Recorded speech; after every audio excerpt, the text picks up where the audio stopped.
Welcome to Perusing's Appraisers on Purpose podcast. Our podcast showcases inspiring appraisers and professionals from the industry who are leaders in their field. How did they get to where they are? What have they learned along the way? What can we learn from them? Your host is real estate investor, entrepreneur, and appraiser, Michael Hobbs.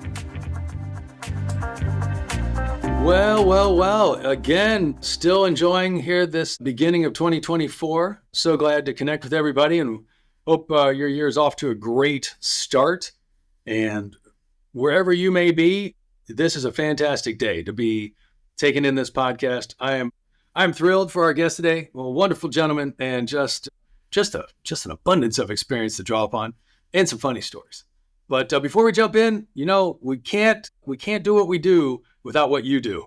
And that is press the like button and subscribe. Those are two easy actions for you. And then you can go back to what you're doing. And then while you're doing that, clearly some people are going to come to mind. When you hear a chance to hear a little bit of David's story, you're going to be like, oh, interesting. Yeah. So make sure that when that happens, make sure to share this out, because it's that generosity that you demonstrate that allows us to continue to inform and influence and inspire not only you as well as your peers. So with that, I am so excited. David Mentesana, thank you so much for being with us today. Thank you, Michael. Appreciate it. Very excited to be here. Man, love it, man. So glad you're joining us. It's great to see you at least. It's a podcast, but it's not as good as seeing in person, but this is pretty good. I appreciate that. Well, everybody wants to know, David, were you born this way, or how did your life come to be a part of the real estate appraisal and valuation profession? That's a good question, Michael. I don't know if anybody's born an appraiser, but we'll have to see. I heard a story that I don't think we've published it yet. They jokingly said, well, when I came out of the womb, there was a measuring tape right alongside me, and I thought that was my mother. I'm like, oh my goodness. Congratulations, I think.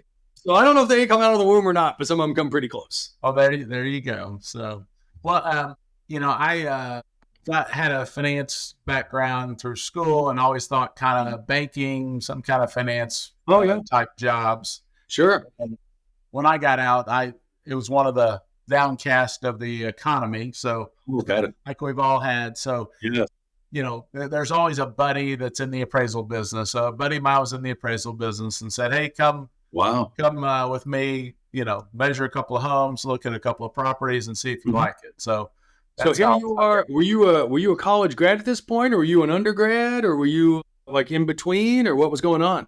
Yeah, no, just finishing up my undergrad, trying to figure out what to do. Were you in the great Republic of Texas? I was, yeah. I'm born and raised in Dallas and stayed in Dallas, went to SMU, and Dallas is a great place, a lot of real estate, a lot of banking, stuff like that. So, but this was kind of the SNL crisis, not to date me too much, but in the late 80s, and not much going on in the banking industry. So this guy got me interested in the appraisal business and, offered me an opportunity to kind of come in as a researcher. And this appraisal firm had residential and commercial. So I was able to learn both sides or see both sides at the beginning, which was nice. That's amazing. So here you are.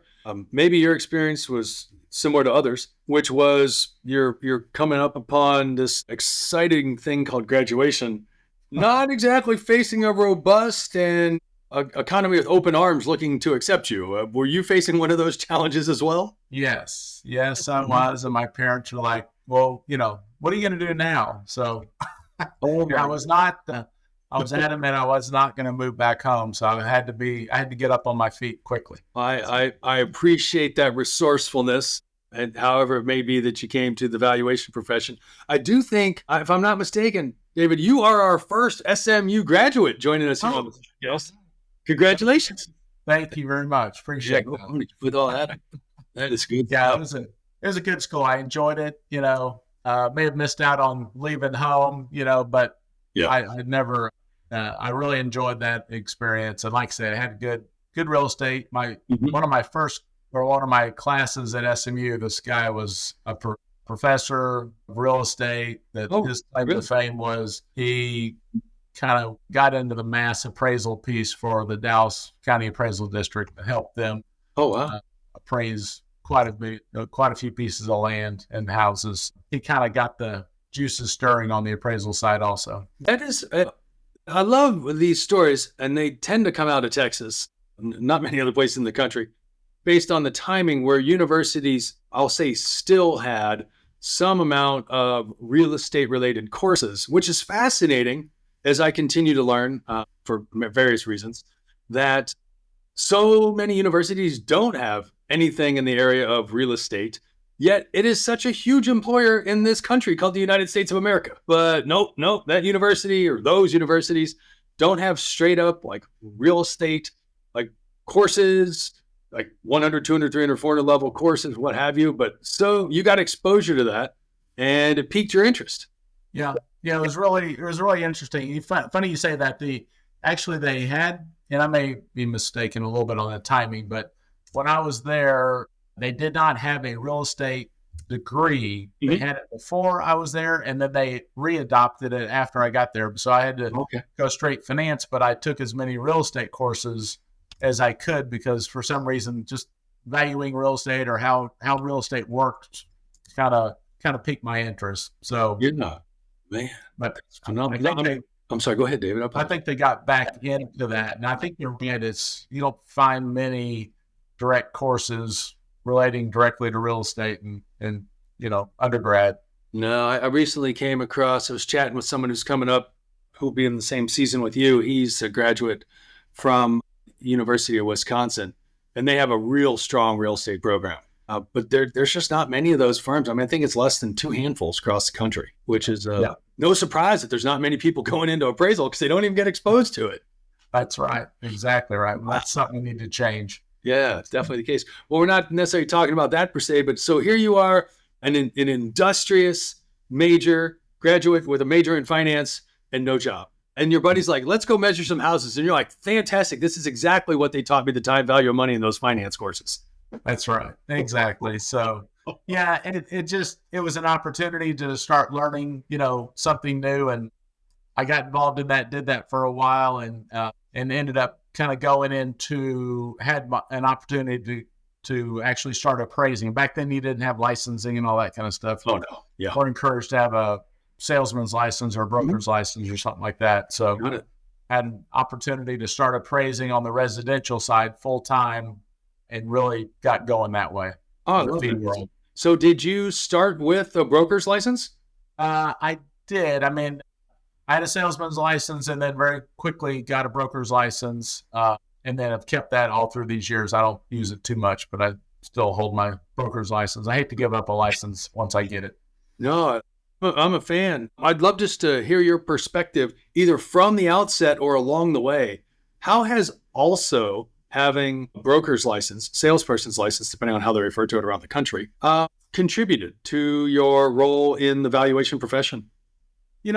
I think it helps because kind of going back a little bit, while in college, I actually worked for a real estate brokerage firm. Oh, okay. Selling homes, selling some small commercial property. So again, kind of related to the business, kind of starting to see what people look for in homes and look for in, income producing properties, that sort of thing. So that's kind of why I started my, real estate salesman and went to a broker. I think that helped in the appraisal business quite a bit because you kind of see how, we're supposed to mimic market participants and all that.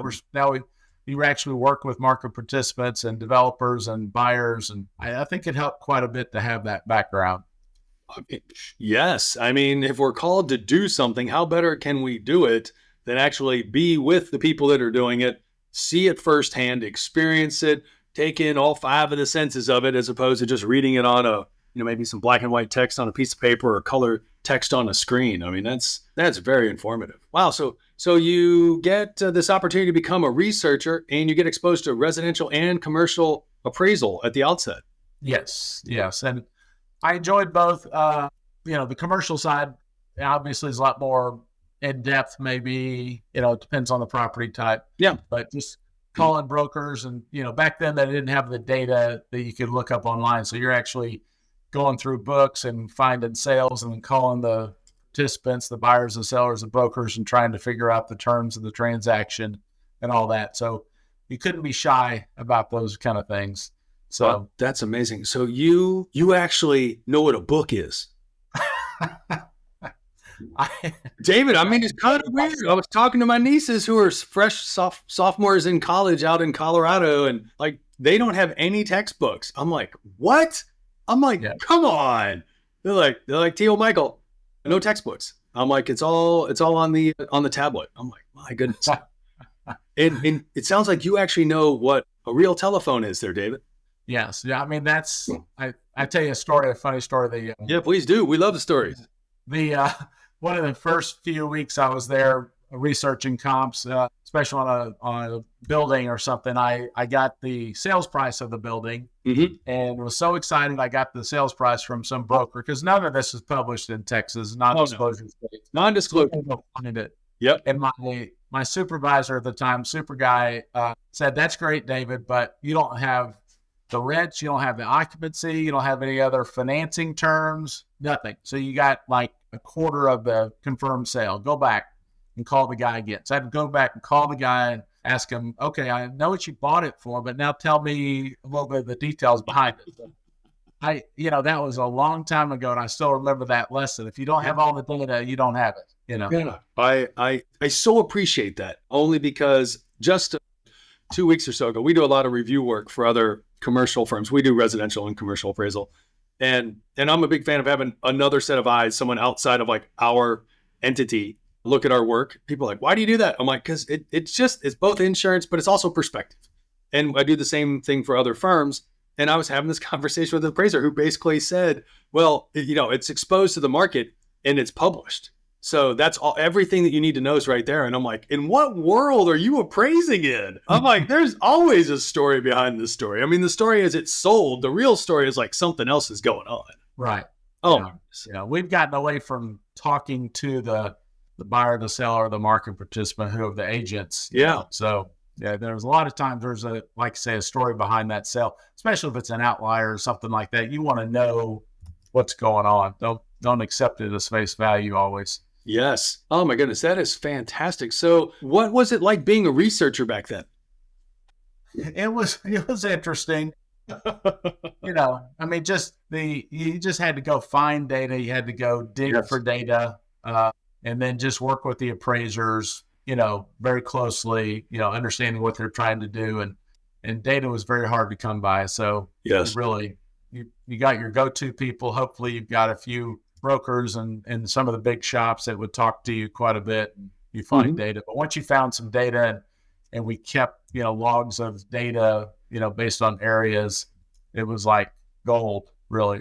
It was difficult. Yeah. So, and it was a lot of a give and take too. It was always, if I share with you this data, I need you to share your comps with me for that property you're appraising. So there was a building of a relationship there. And I really appreciate that. I remember, being someone that was newer to the profession, the first time I met someone from Harris County down in Houston in Texas. And we were talking about, he made some reference to the non-disclosure thing. And I didn't know what he meant. And I'm like, what do you mean non-disclosure? I mean, I didn't know any better. I assume the whole country operates the same way. He goes, "Michael, this is a non-disclosure state." And I'm like, I knew Texas was special, but holy cow. Like, how do you do appraisal? He goes, gently. I'm like, well, that's one way to describe it. So how has that experience of operating almost your whole career being in Texas informed you doing appraisal in a non-disclosure state versus most states I've operated in are disclosure states?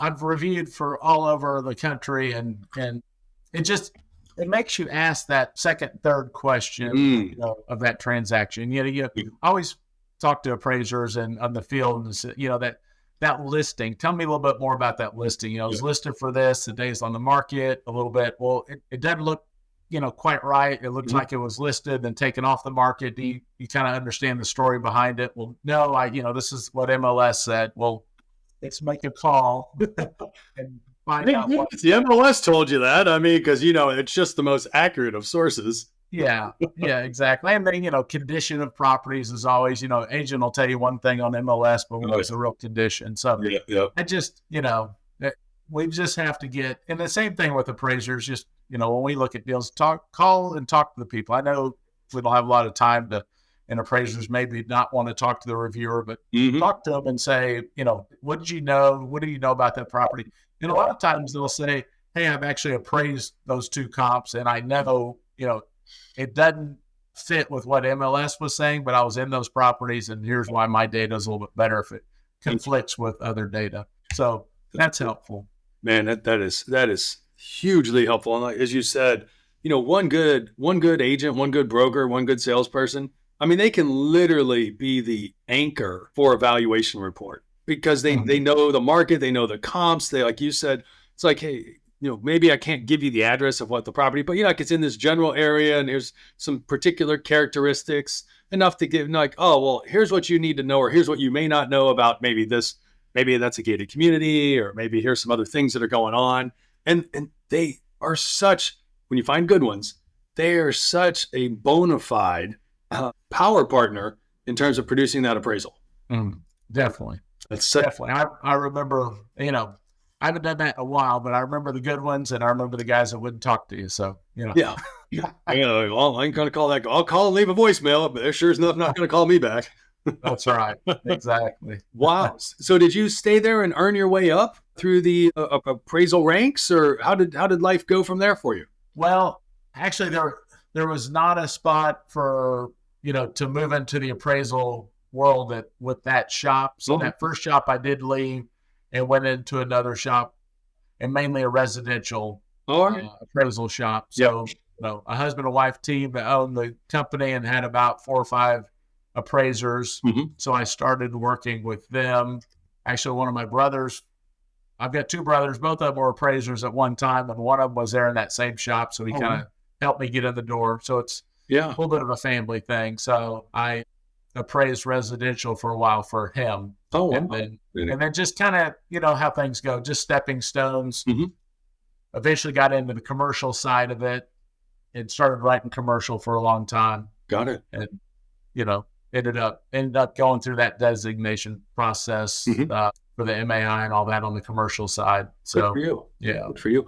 What did you find through having been a researcher and worked on both residential and commercial, for people that, and many of them do, only tend to sit in one camp, like I only do residential or I only do commercial? You've obviously had the experience. Well, we've had the experience of doing both. What would you share with someone who only does one versus the other? What are some of the obvious and not so obvious differences in the preparation of those reports from the research standpoint and the comparison and valuation development?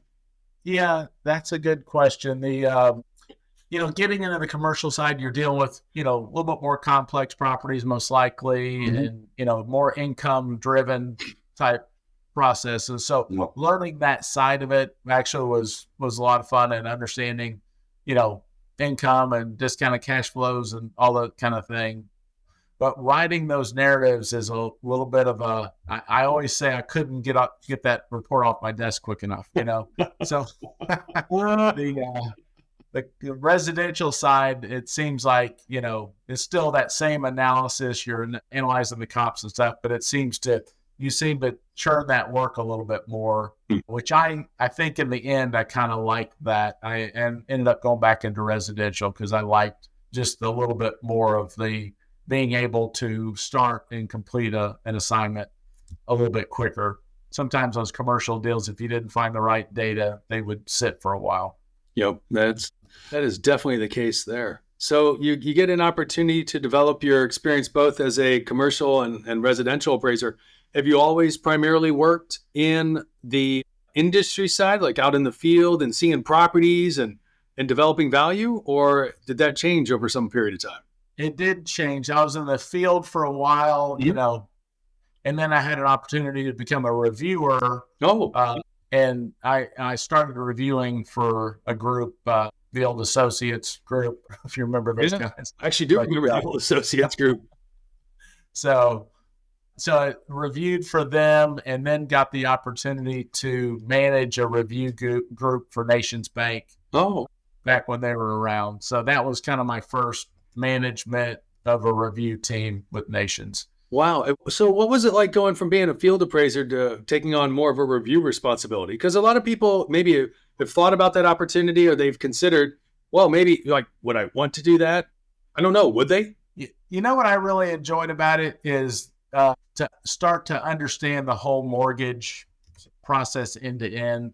Understand what the underwriters go through, understand what the sales guys go through, even audit and that sort of thing. Because I didn't see the full picture when I was in the field as much as when you get into these mortgage companies and these lenders and banks, you start seeing that, okay, appraisal is a piece of that transaction, but the underwriting has to happen and all the verifications of employment and income and all that kind of stuff. Yeah. So you're a piece of that, process. So when somebody calls you and says, hey, the appraisals, if it's a week late, it's holding up the transaction. It really is holding up a big process, Yeah, so that completely makes sense. Having a bigger picture of all the moving parts, of which the appraisal on a lending transaction is just one piece of it. Yep. Yeah. And that's I think that helped me understand the whole industry kind of worked a little bit better. I can see that. The market right now is tough for appraisal companies. Many companies are having a hard time getting enough work with the same marketing they used to. Is your company struggling, having a hard time getting new customers, or getting additional work from existing customers? The answer to this problem is easier than you think. Do more business with the people you already know. Over 10 years, the average U.S. appraisal firm meets over 17,000 potential customers. That's a lot of people you could be doing business with right now. But it's a big problem if you don't have a proven process to communicate with them. StoryLux turns this problem into an opportunity to grow. Our advanced AI marketing tool can rebuild your contact lists and harvest long-forgotten communications. Imagine reaching out to everyone you've ever met with just one click. For the cost of 1 or 2 appraisals a month, StoryLux helps you reconnect and market to people who already know you, like you, trust you, and want to do business with you. Act now by contacting StoryLux today to turn your business growth dreams into reality. Email appraisal@storylux.com. That is appraisal@storylux.com. And now back to part 2 of the episode. And when going from being out seeing properties to, I assume, mostly maybe being behind a desk and reviewing reports about properties, how did that experience develop for you? I did miss going out to see the properties.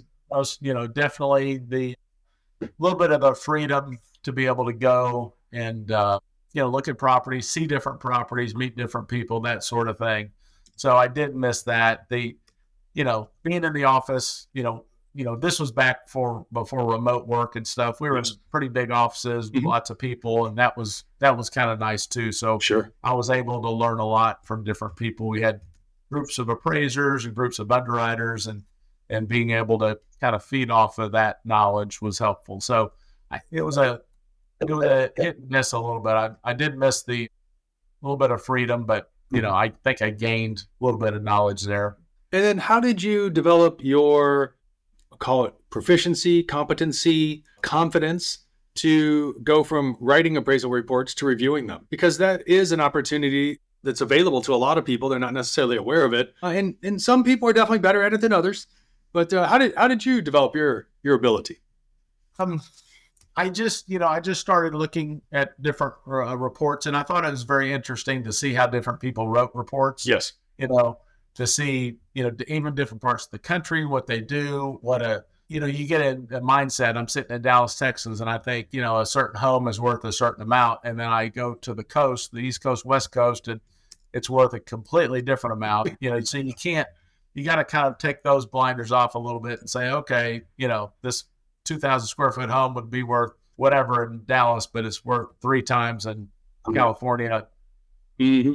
Just being able to see a bunch of different properties, a bunch of different writing styles at one time was interesting. So I think I try to kind of pick from the best. And I talked to a lot of appraisers, and especially in that review role, and say, hey, really expanding on that prior sale, understanding the difference between that prior sale and your current value, help me bridge that gap there. Well, of course, they remodeled it, or they bought it at a bank sale or something. I think seeing a bunch of reviews and a bunch of appraisals kind of made me see the, a good way to do things and maybe some things that I didn't want to do. So that extended exposure over time just helped build your own perspective of quality work and not so quality work. Yeah. And just to add, I would try to make sure the appraisers I talk to know, hey, I don't know your market like you do. Sure. You're the expert in that market, but this, from an appraiser to appraiser standpoint, this doesn't look like it makes, you haven't told the full story, or, if I'm sending it back for that sort of thing, it would be helpful if you explained what you meant by, a view adjustment, this big adjustment, did you have a picture of that sort of thing? But I try to always frame it as, you're the local expert, it's your report, but let's work together to make sure, underwriting and the investors that in the end can accept this deal. That is fantastic. Oh, wow. And so did you stay in that role for a period of time, or did you continue to open up the new opportunities open up for you? They did. I mean, I feel like a little bit of a job hopper, Michael, but hey, but there's nothing wrong with that. I mean, as they say, out and about and up and away. So we were closing down our office at Nations Bank, and Nations and Bank of America merged, and they were moving everybody to Jacksonville, Florida. I had the opportunity to move there and kind of manage a group there, but I started to look around since I was a Dallas boy.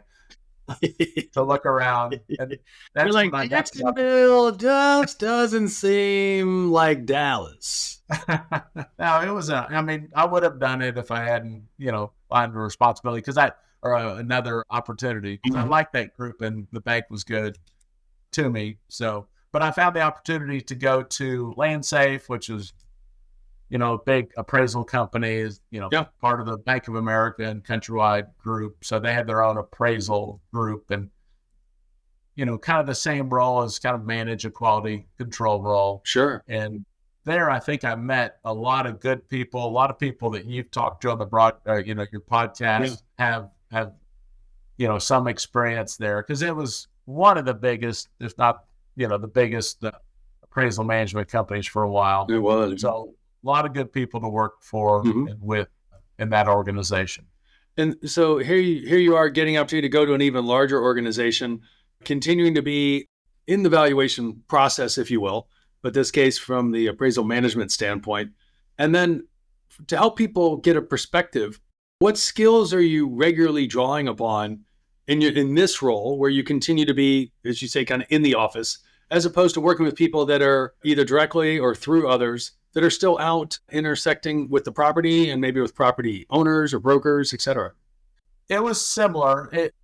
You're still working with valuations. You're still reviewing, appraisal reports. In my prior role at Nations Bank was those, we were not responsible for completing those reports. Those reports would come through us, to us from other lenders or brokers or what have you. Mm-hmm. And so we actually didn't produce those reports. At LandSafe, we started producing those reports through a panel, fee panel and some staff appraisers. So it was a little bit different dynamic, because then that report became yours. And, and if you review, you're reviewing your own work, and you're working with your own set of appraisers. So it was almost, you can criticize somebody's outside work much easier, than your own work. So that brought a different dynamic. But overall, it was, we still ran a, review team that was looking for kind of the same stuff on the review side. And then they were so big, you could automate, some pieces and build rule sets. Early on, those were, the rule sets that would be submitted through, the appraisal would be submitted through. So it was an interesting time. I imagine so. And is that, were you there for a longer period of time? I was. I don't know how many years, but I've spent, different roles within that group. Started out in quality control, moved to more of kind of policy and general compliance stuff, and then moved to more of a bank role. When Bank of America came in, moved to Bank of America and audited kind of overall LandSafe, plus there are other appraisals coming in from different areas. Got it. And then my last role there was, as you can imagine, was working with the GSEs on the repurchases. So that was not a lot of fun. So that's totally, we will save the not a lot of fun. 2 questions before we get to the not a lot of fun. And that is for people who have never had an opportunity to work on that side of the industry. Could you maybe just take a minute or two and talk about the importance of those positions that you had? Because people are like, well, hey, it's just an appraisal. But it's like, there's so much more than that. And there's so many other moving parts, and they all have to ultimately align to fulfill the intentions of those, in many cases, federally insured mortgages. So you talked about policy, you talked about some of the things. Here you are starting out as an appraiser, moving over into review, moving up through the ranks. Why are those important? Why do they matter? Yeah, no, that's a good point, because the background of being an appraiser, I think, helped all that piece. But then as I got into the bigger organizations, it became more of a management style, organization, had bigger groups to manage. Then you look at productivity of the reviewers, and then we did audits, on our reviewers. We did audits on, different things. So I started doing other things besides just reviewing reports, and it got to be interesting, but it morphed into more of a, management role within the bank. But I think definitely the background of an appraiser and understanding the appraisal piece makes a lot of sense, because, even though I wasn't doing those first line of reviews, if it was escalated, if something got pretty serious and was escalated, then I could step in as an appraiser and try to help make a final call on that. Oh yeah, appreciate you touching on that. It's always kind of fascinating. So here you get this opportunity to move up through the different levels of responsibility, obviously higher levels of exposure, and being able to see, from starting out in a local market in the Dallas Metroplex, as they like to call it, and now you're here involved with LandSafe, bought by Bank of America, overseeing a national footprint. What are some of your biggest takeaways? You're like, wow, I appreciate knowing this now, but I would have loved to have known that, 10 or 15 years ago, back when I was, in the field.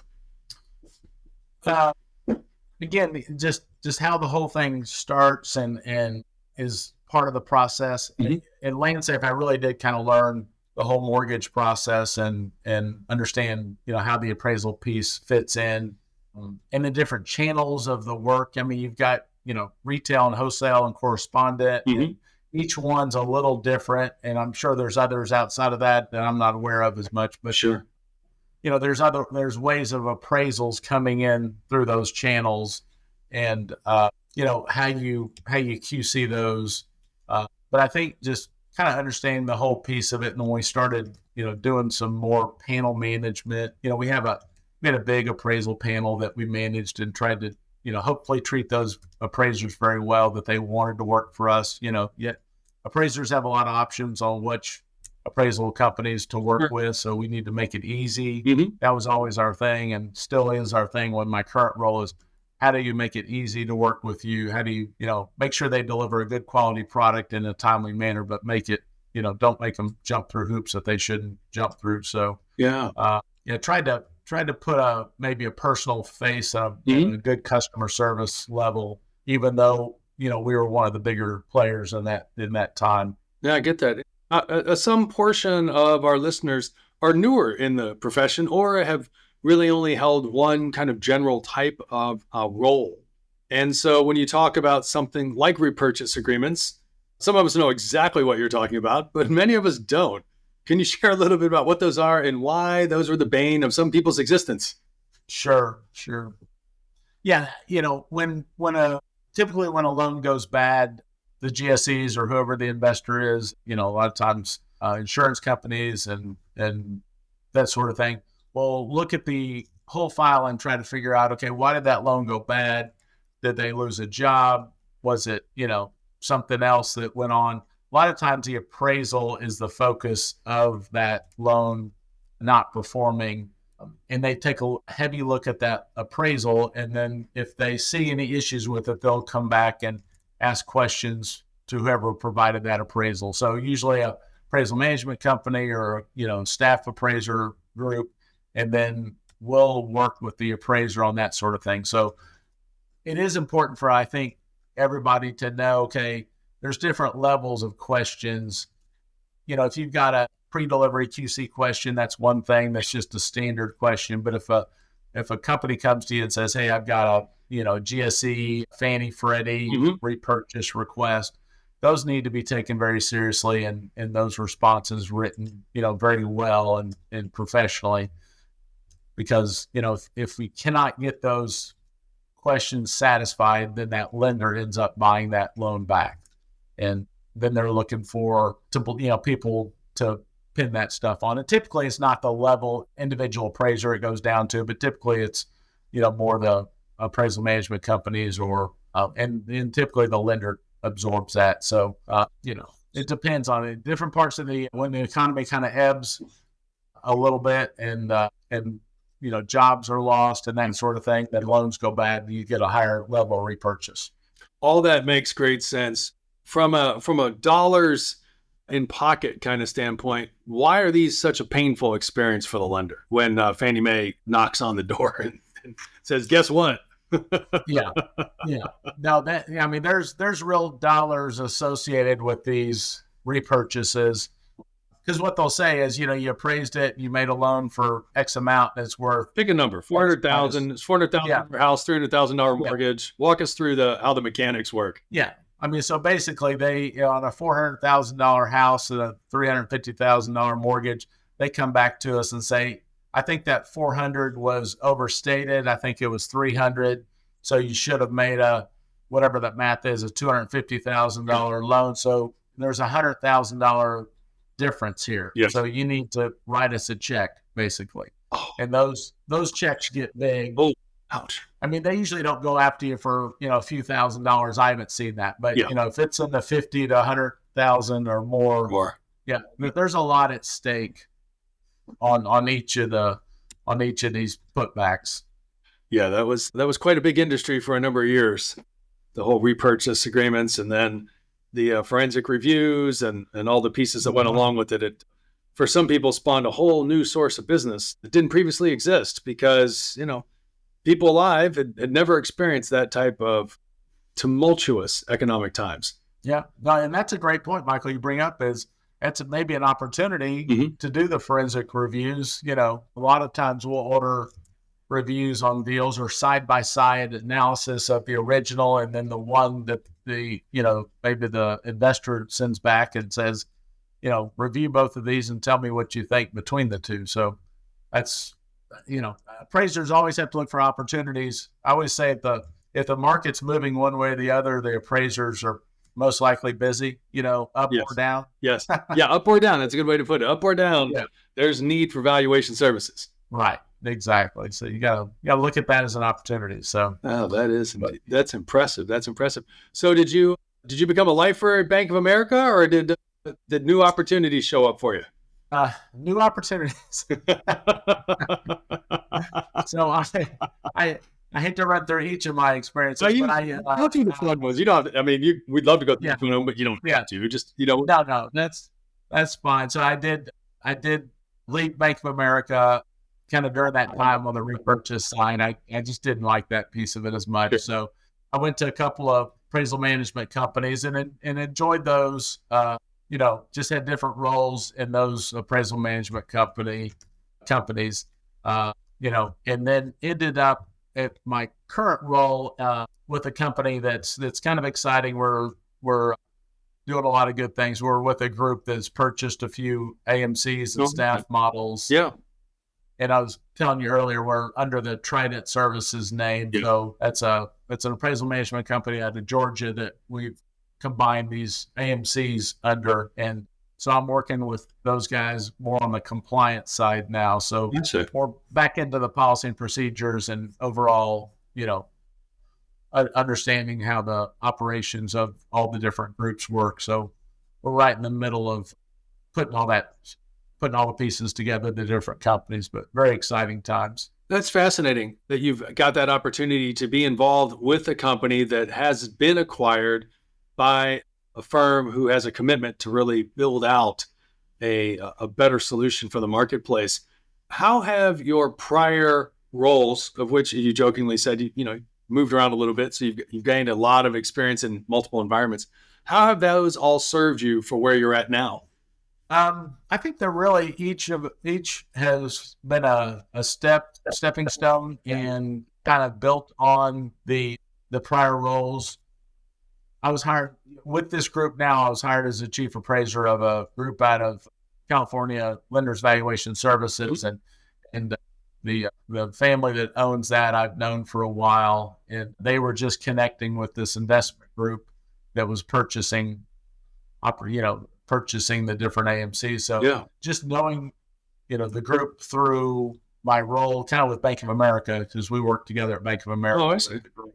So just it all kind of came full circle, and there's an opportunity to become the chief appraiser there. Yes. And then as the AMCs are coming together, I was fortunate enough to kind of take on more of a compliance role for the joint organization. So I think every little step, has been a building block, because you really, if you're in the field, you're in the AMC world, you're in the banking world, we really, there's opportunity for appraisers, opportunity for different roles within the appraisal field. So I think just understanding how properties work and how valuations work has been very beneficial.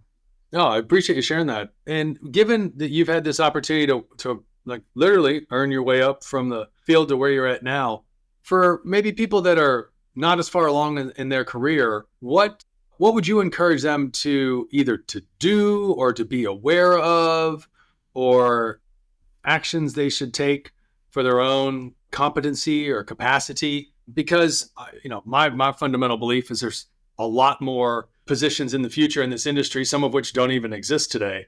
But, this isn't about, my opinion, it's about the perspective of those that are active and contributing. So I'd love to hear your take on that. Yeah, I would just encourage people to get involved in the industry. I know everybody is busy doing appraisals, and that's very important to provide great quality service and great customer service to your clients. You've got to do that. But then there's opportunities just to be involved, whether it's, there's a lot of organizations out there that provide great data. So, just kind of know what's going on, either, even getting on Fannie and Freddie's newsletter distribution list. Mm-hmm. You get the appraisal newsletters.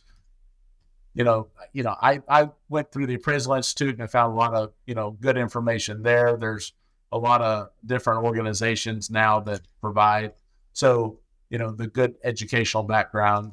And every now and then take a class in person, and so you get to meet some people, and get to meet your peers. Because I was lucky enough, the shops that I've been in, and we didn't really talk about like my commercial, went in commercial stuff. Very smart people in those groups that were mentors to me. That, if I didn't know how to do something, I could walk, across the hall and say, hey, how did you do this? How do we want to handle this? And I think that's kind of missing now, because you've got a lot of people that don't have that connection. So I think there's ways to get involved and just starting to understand how the whole industry works. And I know that's very difficult when you're trying to get reports out the door. So I understand that piece. No, I definitely appreciate that.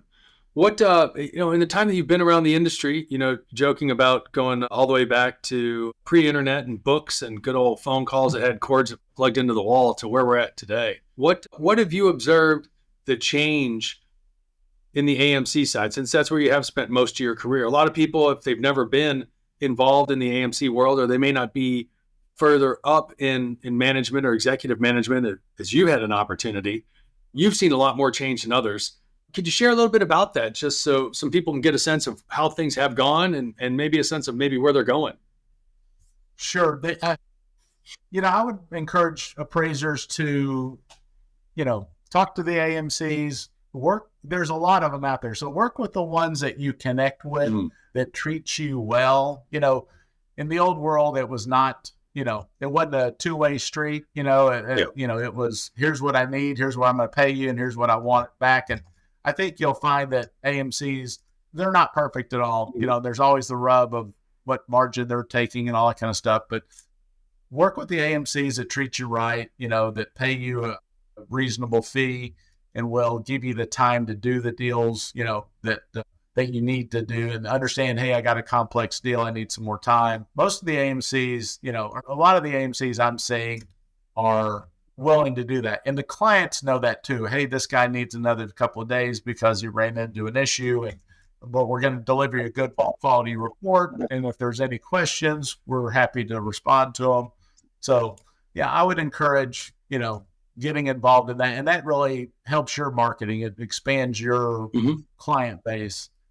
Also, just because I work for an AMC doesn't mean, only AMCs. There's other great work out there, right? There's, direct to banks. A lot of banks have panels. I'd encourage appraisers to look at those also.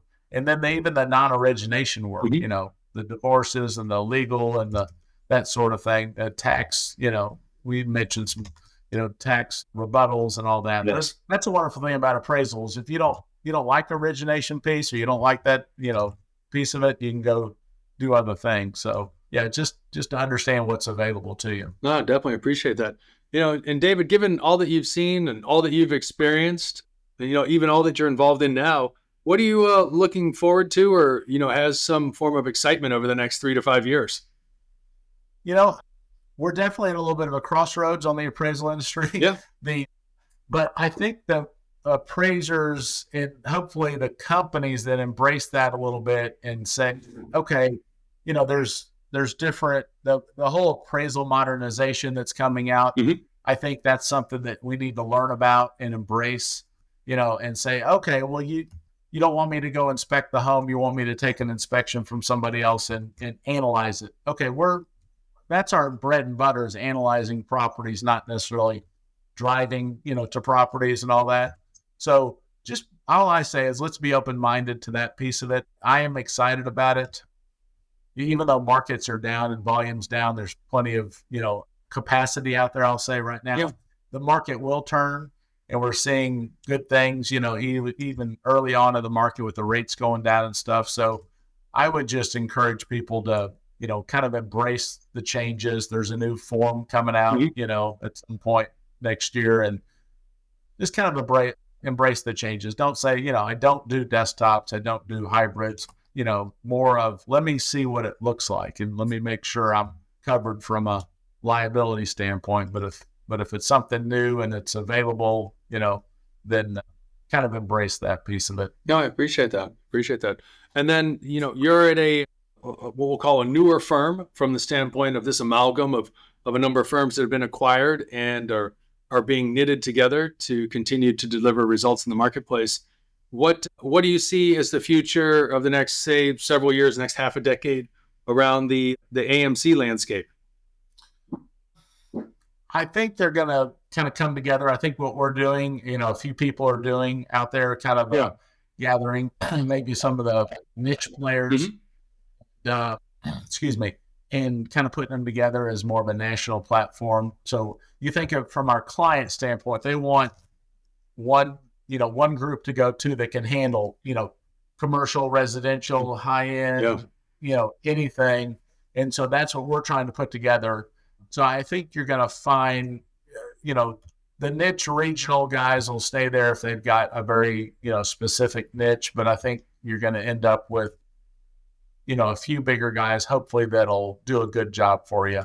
And I think hopefully you've got a more give and take between the appraisers. I'd love to see the appraiser and the AMC relationship, kind of come together a little bit and understand, we're here. Hopefully we can help each other, overall. But yeah, it's just, I think it's kind of like the accounting groups that kind of came together a few years ago. I think you're going to see that on the AMC side. Oh, fantastic. David, I really appreciate you taking some time to share the pathway from, the S&L crisis, here to the cusp of what all 2024 can be for us, and the big boom that's expected in 2025. This is fascinating. Well, hopefully it was helpful and gave a little bit of insight. So I really appreciate you asking me to be a part of this, Mike. Oh, absolutely. Thank you so much. And of course, friends, as I mentioned early on, it's not just enough to like and therefore to subscribe, but make sure that you share this with at least one other peer. I really appreciate Kent some suggestion. He reached out. He's like, hey, do you know so-and-so? I'd love to hear them on the podcast. It's that sharing that allows us to continue to strengthen the relationships in our industry and allow us to be a more united, I would say, profession than a bunch of individuals just kind of running around on their own, because there's power in numbers. And continue to appreciate the willingness and the generosity of guests to come on and share their professional path as an illumination for others of how much is possible, since so many of us do come into this profession with no expectation that we'd ever have been in here, myself included. Not to mention David being like, I was going to be a finance and banking guy. I'm like, well, you kind of were finance and banking. You just didn't get there the way you thought. Yep. Absolutely wonderful. Well, David, thank you so much. We much appreciate it. Thank you so much. Appreciate it. Thanks for listening to this week's episode of Paru Zing's Appraisers on Purpose. We hope you enjoyed learning from the amazing professional paths and achievements of our beloved guests. Before we go, please subscribe on your listening channel, Spotify, LinkedIn, YouTube, and other podcast channels to hear more from appraisers and valuers regarding their life and their work. After you drop a comment below, who is one friend and peer you can generously share this episode with? If you have any suggestions or questions for future episodes, we'd love to hear from you. Just send us a message on LinkedIn and we'll be sure to get back to you. Thanks again for listening, and until we're together again for the next session of Paru Zing's Appraisers on Purpose, create the change that you seek.